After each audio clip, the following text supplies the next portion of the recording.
Here's something almost nobody tells you about weight loss. It's not just about what you eat, it's about what your brain is doing while you're trying not to eat it. If you've ever done everything right, cut the carbs, hit the gym, tracked every calorie, and still felt like your body was fighting you, this is for you, because there's a piece of the puzzle most diet plans completely ignore, and it starts with a 90-second ritual you can do before you even get out of bed. Let's get into it. Tip 1. Understand what's actually driving your cravings. Most people assume cravings are a willpower problem. You see a cookie, you want the cookie, end of story. But researchers have explored a different angle, one tied to stress and a hormone called cortisol. When your body feels under pressure, even pressure you don't consciously notice, cortisol rises. And elevated cortisol has been linked in multiple studies to stronger cravings, especially for sugary and salty foods, along with a harder time telling the difference between real hunger and emotional hunger. So if you've ever eaten a bag of chips and thought, I wasn't even that hungry, that's not a character flaw. That's biology doing what it's designed to do under stress. Tip 2. Recognize that hidden stress is sneakier than you think. Here's the part that surprises people. You don't have to feel stressed for this to be happening.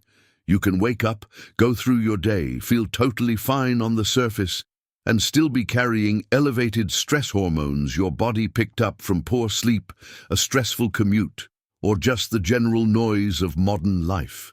That hidden stress can quietly shape your appetite and your energy without you ever connecting the dots, which is exactly why so many people do everything right, with food and exercise, and still feel stuck. The missing piece often isn't the diet, it's what's happening underneath it. Tip 3. Look at why meditation works, even if you don't have time for it. Ever notice you rarely see an overweight monk? It's not a coincidence. People who meditate regularly tend to show lower stress markers over time, and calmer nervous systems tend to handle food and cravings differently. The problem is, most of us don't have an hour a day to sit cross-legged and breathe. Life doesn't slow down for that. But the underlying mechanism, calming the nervous system so it stops sending out stress signals, that part doesn't require a monastery. It just requires consistency and a method that actually fits into a real schedule. Tip 4. Give your brain a fast way to shift states. This is where it gets interesting. Your brain moves through different wave patterns depending on what state you're in. Alert and focused, deep sleep, or something in between called theta, which tends to show up when you're deeply relaxed. Researchers have studied theta activity in relation to calmer nervous system states, and some studies on sound-based techniques, like binaural beats, have looked at whether guiding the brain toward these states can support relaxation and lower measures of stress. It's not a magic switch, but it's a real area of ongoing research, and it points to something simple. You may not need hours of practice to nudge your nervous system toward calm. You might just need the right few minutes, done consistently.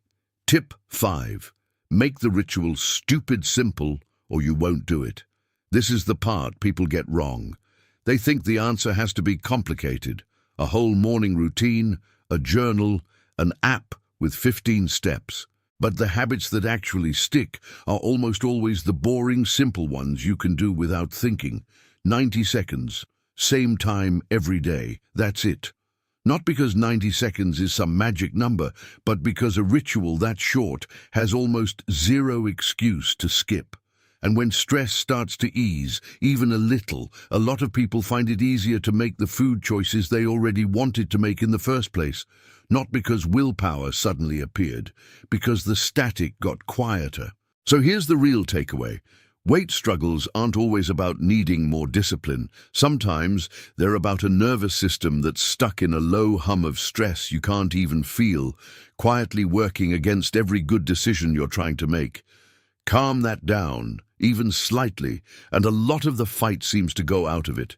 If you want a simple way to start putting this into practice, there's a tool called Brainwave that a lot of people use for exactly this. It's a short daily audio track designed to help guide your brain toward that calmer, theta-linked state in about 90 seconds. Just put on a pair of headphones and press play. I dropped the link in the pinned comment below if you want to check it out. And if this video gave you even one thing to think about differently, do me a favor and subscribe. There's a lot more where this came from.